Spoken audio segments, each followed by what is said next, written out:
BA, BCom, BSc, MA, MCom करें विश्व की सबसे बड़ी यूनिवर्सिटी इग्नू से। सॉल्व असाइनमेंट्स और गाइड बुक्स प्राप्त करें। संपर्क करें Mahakal computers, DAV PG college के पास, पंच मंदिरा मोड़ से दाहिने, सिवान। हाँ पूछिए। अरे थोड़ा लोगों को नीचे करिए ना भाई, आप लोगों को नीचे कर लीजिए, थोड़ा माइक नीचे, थोड़ा माइक नीचे, हाँ दबाइए, लोगों को नीचे। हाँ विपक्षी दलों के नेताओं की बैठक जो है दूसरी क्या कहेंगे, लगातार बैठकें चल रही है।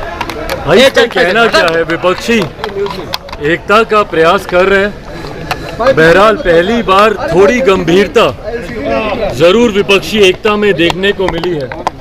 इससे पहले हम लोगों ने देखा कि सिर्फ तस्वीरें खिंचाने के लिए सब साथ आते थे, पर इस बार जो बार बार इन लोगों की बैठक हो रही है, पर ये आने वाला समय ही बताएगा कि इन बैठकों का कोई निष्कर्ष निकलता है कि नहीं निकलता है।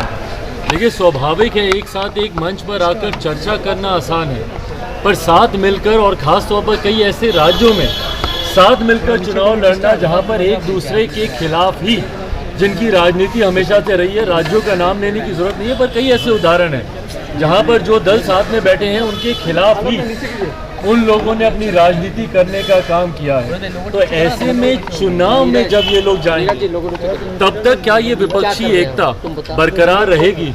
इस विपक्ष का नेतृत्व कौन करेगा? क्या उस पर सबकी सहमति बनेगी? पिछले दिनों भी जब ये लोग बिहार भी आए थे तो उस वक्त भी कुछ मतभेद कुछ दलों के बीच देखने को मिले थे, बट बहरहाल ये आने वाला समय ही बताएगा कि ये विपक्षी एकता इस तरीके से बरकरार रह पाती है या चुनाव आते आते तक धराशायी। यूनिफॉर्म सिविल कोड पे आम आदमी पार्टी ने समर्थन किया है, वहीं विपक्षी सेना जो है इसके बीजेपी प्रधानमंत्री मोदी ने इसको इम्प्लीमेंट करने की बात कही है। आरजेडी और जेडीयू इसका विरोध कर दिया। आपकी पार्टी का क्या स्टैंड है इस पे?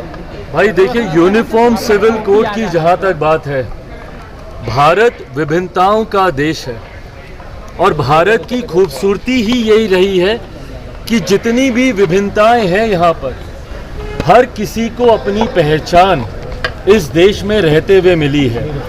ऐसे में जब यूनिफॉर्म सिविल कोड की बात आती है, जब तक इसका ड्राफ्ट सामने नहीं आता, ये लॉ कमीशन की पहली जिम्मेदारी बनती है कि भाई इसका ड्राफ्ट तो दें। जहाँ पर अलग अलग धर्म हैं, अलग अलग समुदाय हैं, अलग अलग नियम कायदे कानून परंपराएं हैं। आप एक ही धर्म में देखिएगा तो कई अलग अलग क्षेत्रों में जाके परंपराएं बदलती हैं और वो उन परंपराओं को मानते हैं। अगर आप हिंदू मैरिज एक्ट को ही ले लें तो आप ऊपर नॉर्थ में अलग हैं, डाउन साउथ जाते जाते तक नॉर्थ में उसके नियम कायदे कानून अलग हैं, रिश्तेदार जनरेशंस में आप नहीं कर सकते। डाउन साउथ जाते जाते अपने अंकल के साथ आप शादी ब्याह कर सकते। तो कई ऐसे नियम कायदे कानून हैं। आप ईस्ट में जाएंगे, ईस्ट की परंपराएं और हैं, साउथ की और है, नॉर्थ की और है। तो ऐसे में जब यूनिफॉर्म सिविल कोड की बात आती है तो वो क्या ड्राफ्ट है, जब तक लॉ कमीशन उस ड्राफ्ट को आपके सामने नहीं रखता, मुझे नहीं लगता कि इस पर किसी का भी कोई भी टिप्पणी करना उचित है। एक बार वो ड्राफ्ट आएगा, उस ड्राफ्ट को मैं मेरी पार्टी पूरी गंभीरता से हम लोग उसका अध्ययन करेंगे और उसके बाद ही उस पर अपनी टिप्पणी देना उचित है। जिस तरह से एनडीए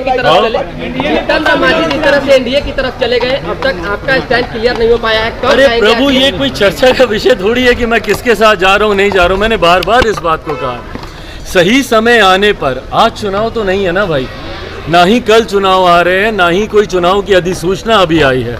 अभी समय है और मैं निरंतरता में एक ही बात को मैं कहता रहा हूँ कि जब चुनाव सामने आएंगे, गठबंधन किसके साथ होगा, यकीनन लोक जनशक्ति पार्टी रामविलास अगला चुनाव गठबंधन के तहत लड़ेगी, पर वो किसके साथ गठबंधन होगा वो सही समय आने पर ही फैसला लिया जाएगा। अमित